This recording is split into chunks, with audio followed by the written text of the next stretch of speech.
नमस्कार दोस्तों, मैं हनुमान राव हाजिर हूं एक और नई वीडियो के साथ। स्वागत है आप सबका खबर प्रोडक्ट्स में मित्रों। इस वीडियो में हम आपके लिए लेकर आए हैं जीन पियाजे के नैतिक सिद्धांत का विकास, यूनिट फर्स्ट, चैप्टर नंबर 10। तो दोस्तों, रीट लेवल सेकंड के लिए बहुत ही महत्वपूर्ण टॉपिक है मनोविज्ञान में जीन पियाजे। हमेशा जीन पियाजे से संबंधित क्वेश्चन आते हैं एग्जाम्स में, तो इस वीडियो को अच्छे से देखिएगा और इसको अच्छे से याद करिएगा। आपको हमारा ये वीडियो कैसा लगे, इसके बाद वीडियो देखने के बाद कमेंट में ज़रूर बताएं। और अगर आपने चैनल को अब तक सब्सक्राइब नहीं किया तो प्लीज़ चैनल को सब्सक्राइब करें, लाइक करें, शेयर जरूर करें दोस्तों मित्रों से। और सब्सक्राइब करने के बाद बेल आइकन जरूर दबाएं ताकि प्रत्येक नोटिफिकेशन आपको तुरंत मिल जाए। तो चलिए शुरू करते हैं। जीन पियाजे के नैतिक विकास का सिद्धांत। नैतिक विकास यानी मॉरल डेवलपमेंट। नैतिक विकास का व्यक्ति में उचित, अनुचित या सही गलत व्यवहार में अंतर करके उसके अनुसार व्यवहार करने की क्षमता से होता है। नैतिक व्यवहार क्या होता है? वही जो हम समाज के बारे में सोचते हैं कि ये हम सही कर रहे हैं या गलत कर रहे हैं, उस बंदे ने सही किया या गलत किया, ये हमें करना चाहिए या हमें नहीं करना चाहिए, वही हमारा नैतिक विकास है।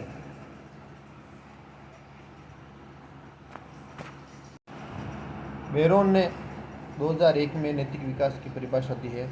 नैतिक विकास से तात्पर्य बढ़ती उम्र के साथ विभिन्न क्रियाओं के सही या गलत होने के बारे में सोचने की क्षमता में परिवर्तन से होता है। यानी कि बेरोन के अनुसार नैतिक विकास वही है जो हमारी बढ़ती उम्र के साथ हम सही और गलत में जो फ़र्क करना शुरू कर देते हैं कि हमें ये गलत काम है या नहीं करना चाहिए, ये सही काम है हमें ये करना चाहिए, वही नैतिक विकास होता है।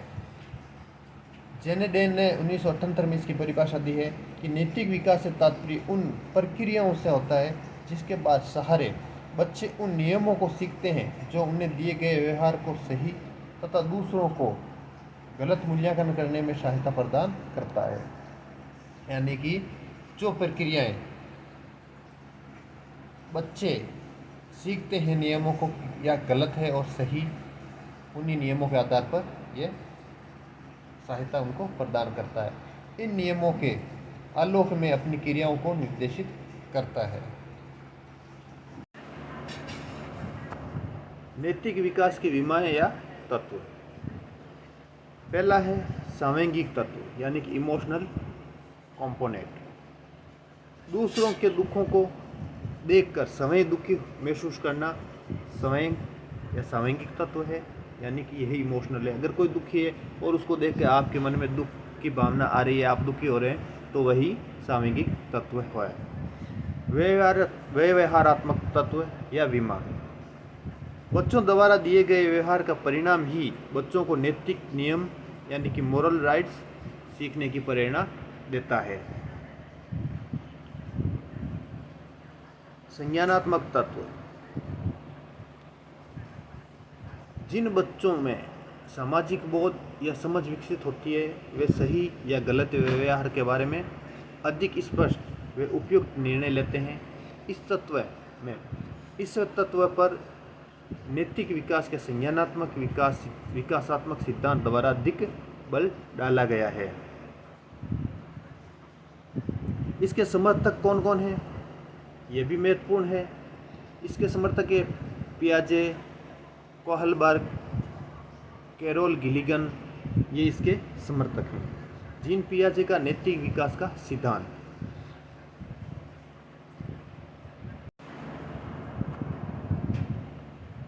जीन पियाजे ने 1932 में the moral judgement of the child नामक पुस्तक लिखी है। नैतिक विकास के सिद्धांत पर आधारित ये पुस्तक है। पियाजे का मानना था कि नैतिक निर्णयों में एक कर्मिक परिवर्तन होता है। यह परिवर्तन बच्चों के बौद्धिक विकास से संबंधित होता है। पियाजे ने नैतिकता के दो प्रकार बताए हैं। पहला प्रकार है परायत नैतिकता और दूसरा है स्वायत्त नैतिकता। तो पहला देखते हैं परायत नैतिकता। दूसरों पर आधारित नैतिकता यानी कि इस प्रकार की नैतिकता व्यक्ति सिर्फ दूसरों के बताए अनुसार अथवा उनके द्वारा दिए निर्देशों के अनुसार नैतिक व्यवहार प्रदर्शित करता है। वही परायत यानी कि पराये के द्वारा दी गई नैतिकता के आधार पर वो अपनी प्रक्रिया प्रदर्शित करता है। और स्वायत्त नैतिकता यानी कि स्वायत्त नैतिकता वह है जिसमें व्यक्ति स्वयं अपने अपने आप के आधार पर जो वो खुद सोच समझ के जो नैतिकता प्रदान करता है वही है। अपने समय के नैतिक मानदंडों के अनुसार निर्णय लेने तथा नैतिक व्यवहार प्रदर्शित करने से होता है। अर्थात स्वायत्त नैतिकता जिस व्यक्ति में विकसित हो जाती है वह सिर्फ दूसरों की कही गई बातों अथवा उनके निर्देशों के अनुसार ही नैतिक निर्णय नहीं लेता है। यानी कि इसमें यदि व्यक्ति खुद अपने स्वविवेक से निर्णय लेने लग जाता है तो फिर वो दूसरों की बताई हुई बातों के आधार पर निर्णय नहीं लेता है, वही स्वायत्त नैतिकता होती है। इन दो प्रकार की नैतिकता के आधार पर पियाजे ने नैतिक विकास की 4 अवस्थाओं का वर्णन किया है। पहली अवस्था है अमोरल या अनैतिक अवस्था। ये अवस्था जन्म से लेकर 4 वर्ष तक की मानी है। इस अवस्था में बालक को नैतिकता की कोई जानकारी नहीं होती है क्योंकि वो सिर्फ और सिर्फ खाने पीने से मतलब रखता है। परायत नैतिकता की अवस्था कौन सी है? परायत नैतिकता की अवस्था 4 से 7 वर्ष तक की मानी है जीन पियाजे ने। इस अवस्था में बच्चों में नैतिक नियम का जो संप्रत्यय विकसित होता है वह निरपेक्ष, अपरिवर्तनशील तथा दृढ़ होता है। शायद यही कारण है कि इस अवस्था को नैतिक वास्तविकता की अवस्था या दबाव की नैतिकता की अवस्था भी कहा जाता है। इस अवस्था में बच्चे बड़ों द्वारा बताए गए नियमों के अनुसार ही व्यवहार करता है। तीसरी अवस्था है संक्रमण की अवस्था। संक्रमण की अवस्था 7 वर्ष से 10 वर्ष तक की मानी है। परायत्ता से स्वायत्तता की ओर बदलाव संक्रमण की अवस्था मानी गई है। स्वायत्त नैतिकता की अवस्था यह है 10 वर्ष से बाद की अवस्था, यानी कि उसके बाद व्यक्ति में सोच समझ आनी शुरू हो जाती है। बच्चों में वो अपने स्वविवेक से निर्णय लेने शुरू कर देते हैं।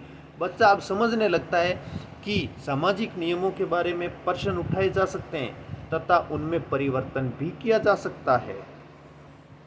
तो दोस्तों, ये हो गया जीन पियाजे का नैतिक विकास का सिद्धांत। और आपको हमारा ये वीडियो पसंद आया है तो प्लीज़ चैनल को सब्सक्राइब करें, लाइक करें, शेयर जरूर करें। दोस्तों और मित्रों से जल्दी हाजिर होंगे एक और नए वीडियो के साथ। तब तक के लिए थैंक यू, नमस्कार।